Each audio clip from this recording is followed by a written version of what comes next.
Hello once more. So history.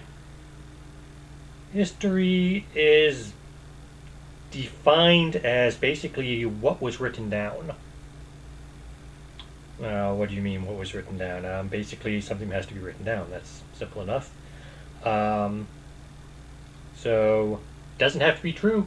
Um, you know, fictional works are considered historical documents. They don't tell us what happened, but we can analyze them and see, they had this technology back then, or this was a common food back then, just based on what people wrote about. So, even fiction is considered historical sources by some people. Now, there are some other forms of history, put that in quotes. Paleohistory. That's basically one site I saw said that this is a synonym for archaeology. Basically, paleohistory is we don't have writing, but we have artifacts. We have, they've excavated Neanderthal villages. They have, we have found pottery. We have found whatever. And it's so we have clues to work off of, not enough to really say what was going on, but we can make a guess at it. And that's legitimate to some extent. We've got to remember that a lot of this is guesswork when we look at stuff like that, but it is legitimate to try. It makes sense to try. Proto-history. Look that up. I was actually thinking proto-history would be something along the lines of pictograms, where it's sort of a partial language, but it's very up to interpretation, and different cultures will have the same symbol with different meanings and stuff like that. So that's why I was thinking of proto-history. But I looked it up, and it is a real thing, and that is where the civilization in question doesn't have a written language, but a coexisting civilization does. So, this tribe didn't have a language, but one of the neighboring tribes knew about them and wrote about them and said, yes. So we don't know about this tribe from their own writings. We know about them from a neighboring tribe's writings about them. So where does that leave us? Pictograms and stuff like that. That's sort of in the cracks between history and paleohistory, in my opinion. Like I said, I would call it pictohistory or something like that, just because, like I said, in general, a circle will be the sun in most cultures, but some cultures it won't. So there is still a little bit of guesswork going on what these symbols mean, etc. Now, by the title, of course, I'm not talking about ancient history. I'm talking about future history. And why am I talking about future history? Because of this. Some of you might recognize that as a old piece of technology that we used to store data on. We call it a 3.5-inch disc. Yes, even though metric was generally accepted throughout the world, we were still referring to this in inches. Its predecessor was the 5-inch floppy disk. Now, what about this disk? It, for a while, is the way that we stored information. We pretty much quit. Most people cannot read this now.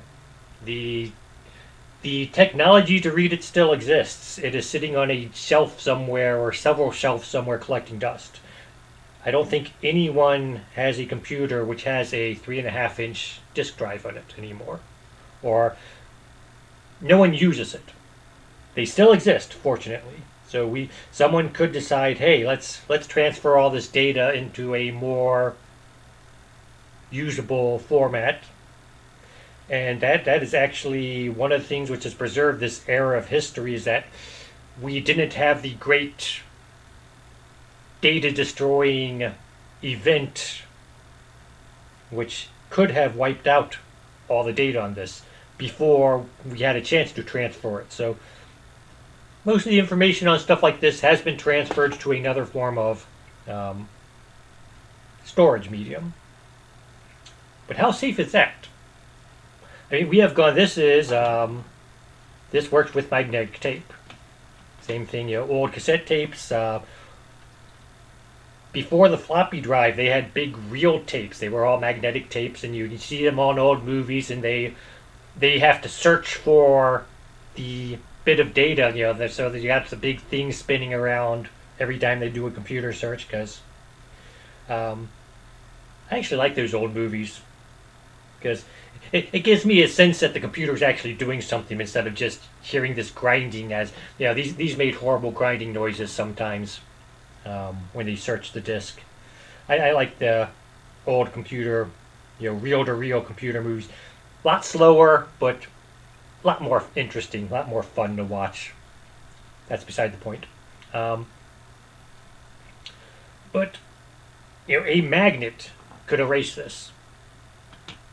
So, it's fragile. Actually, anything that can destroy paper can destroy this. So it's actually less safe than paper, because there are more things that can destroy that than can destroy paper. A magnet won't destroy paper. Well, it shouldn't. I imagine some super magnet, can possibly do some weird effect on paper and cause it to burst into flame or something. That would be quite an experiment, science fiction type. But not going to go down that road. So we have, like I said, this disc is about 25 years old. So we have potentially information from 25 years ago that no one, we have the technology to retrieve it. No one has that set up yet. We're maybe 2 or 3 generations from anyone making the connection between this and the disk drive that it holds, that will read it. Just because we haven't seen it. And, okay, maybe not anyone. Common knowledge. So, the, computer geeks, people at the computer museums of the future might recognize that this is a disk that fits into a slot which can read it. The average person on the street will look at that and not even recognize it as a data storing device. You could hand them this and a computer with a 3.5-inch disk drive on it, and they might recognize this may fit in there, but they wouldn't, unless they were actually thinking about what this is or what it might be for, they might not make the connection between the two. They might not, it's weird, you read about old archaeological discoveries, and the guy says, it's like, he made this great discovery, how this might lead to that, and it sounds weird, but in the future, that it may be a famous archaeologist who discovers this will fit into this little slot here, and we can get information off it. That might be a big discovery in the future, just because people forget what this thing does and how it works. Like I said, fortunately, most of the information on here can be found in other mediums. We have CDs, we have flash drives, we have things, still a little fragile, but not as fragile as this was. CDs and flash drives can survive some things that paper can't, so we're starting to make a step into the right direction on that, but still, just about any civilization-ending event can erase, everything we have stored in the cloud or whatever. It's, history as we know it. It's a big deal because civilizations, history is a big deal because civilizations fall and the information they had gets lost, and so we have to rediscover it sometimes. And like I said, anything that could collapse a civilization could really do a lot of damage to the internet, the cloud, with forms of storage and information storage that wasn't available before to destroy information. So the future of history might be like a replay of what we've done over the last 200 or 300 years as we've tried to learn about ancient civilizations. It doesn't, that will never happen. It sounds impossible. But looking at the way we store information now and the things, a solar flare could potentially wipe out information. A fire could wipe out information. Lots of things can destroy the information we have the way we're storing it now. Actually, I think, no way to prove this, other than doing dangerous stuff, which people would kill me if I did, but or arrest me if I did. But I seriously think paper and pencil might be safer than digital means for storing information. It might be easier to destroy digital than paper and pencil. More ways to destroy paper and pencil. Well, again, not necessarily more ways, but some ways. But easier ways. Fire's easier, stuff like that. But still, ways that it could be done. Now, another thing about this. So we get the disk drive, and we figure out that if we plug this into the disk drive, we can read it. Again, this is about 25 years old. I think I have Word files on here. I think the 25-year-old version of Word will read most of this. Most updated versions of Word will read something from 25 years ago, but there's always that rare, rare thing that new software won't read, just because we change the code just enough to make it happen. So like I said, usually when they update something, make a new Windows upgrade, whatever, you can still read your old files on it.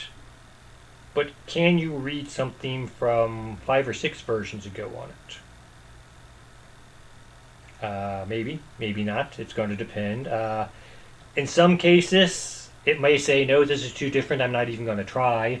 In other cases, it may read most of it, and there's just 1 or 2 things that it's a little glitchy about, and it just doesn't want to read. Other cases, it might read all of it. That's something, unless we want to get our old software and test it on our new systems, we have no way of knowing. The same principles are being used, but things are, functions are being moved around. So where the computer would go to read this disk 25 years ago, it might go to another place. The newer software might be trying to look for it in a different location or a different place of its coding, and it might not recognize where this should be read or how it should be read or stuff like that. So just changing the software can cause a difference in whether or not we can access the information or not. Now, I do know some of what's on here. I did some Hebrew studies, and I downloaded a Hebrew font for it. Now, I'm fairly sure that my current computer does not have the same font that this does. So even if it will read the font, or even if it'll read the, it recognizes a Word program, it'll read it as a Word program. When it comes to read the font, that font isn't on my computer. So if I got this file onto this computer, it won't read it. What will it do? It'll go to a default font. I think Calibri is the one that my computer uses for some reason. I don't like that one, but for some reason that's the default font for a lot of systems. So now I've got computer trying to read a Hebrew alphabet in Calibri font, which all the default standings are going to be the Latin alphabet and or some punctuation marks. So parts of this disk would look like gibberish to me. Someone more familiar with the languages might be able to decipher it and say, no, this is the word you mean, because it's I do recall that it was fairly straightforward. Aleph is A, Betel is B, Gimel is G. So, someone who understands that there's Hebrew words on here might be able to look at the, what the computer shows them and says, these are the words he meant to say. But again, future historians, are they necessarily going to see that? Are they going to recognize, even the Hebrew language? Or so we've got, the program might not see it as it is. The font might not be readable depending on what it is. Again, fortunately, like I said, most of this is standard English, Latin alphabet. As long as that's being used, then some font program will see it and recognize it. But like I said, for the stuff I have in Hebrew, I think I had a few Greek words on there. Again, if it doesn't recognize the same, most computers come with Greek letters on it, but if they don't have the same exact font that this has on it, it's not going to work. Now, we go further and further into the future, and maybe we won't find a disk drive. They're all destroyed, they're recycled, whatever, because they used some toxic substances when they made these things. The solder and all that. Not the sort of thing that we want to dispose of, just throw away. So it's possible, the way we're going with environmentalism, someone might decide we have to take these apart and just dispose of them properly and all this other stuff. So it is possible that they won't even find a drive to run this on. Unlikely, but possible. Now, Linear B, an old Mycenaean text, Arthur Evans deciphered it. When he did this, he recognized I'm using symbols which aren't common. So he commissioned someone to create basically a printing press tiles for it, so that he could make copies of the actual writings that they found, the historical relics. Instead of having to handle those and potentially damage them, he had them make these tiles, or printing press keys or whatever, so that he could make copies of them, and whenever he wanted, just run off another copy. That way he can study a paper version without damaging the original. Someone in the future might look and say, look, I found these blueprints for what's called a disk drive. They no longer exist. Will you build me a disk drive so that I can try to see what's on this disk that I found?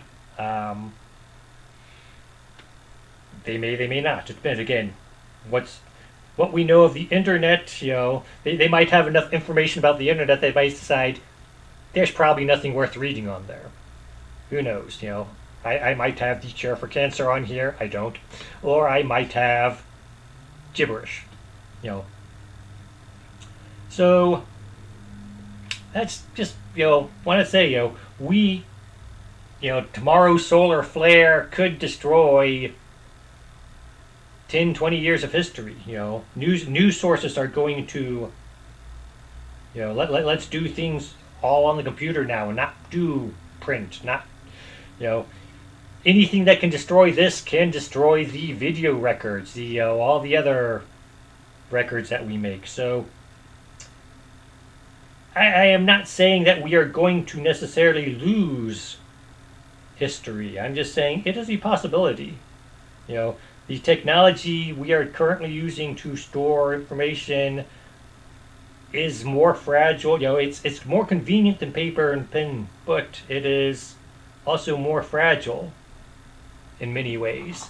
So whatever destroys civilization this time around could destroy a lot of our history. Think about that, and good day.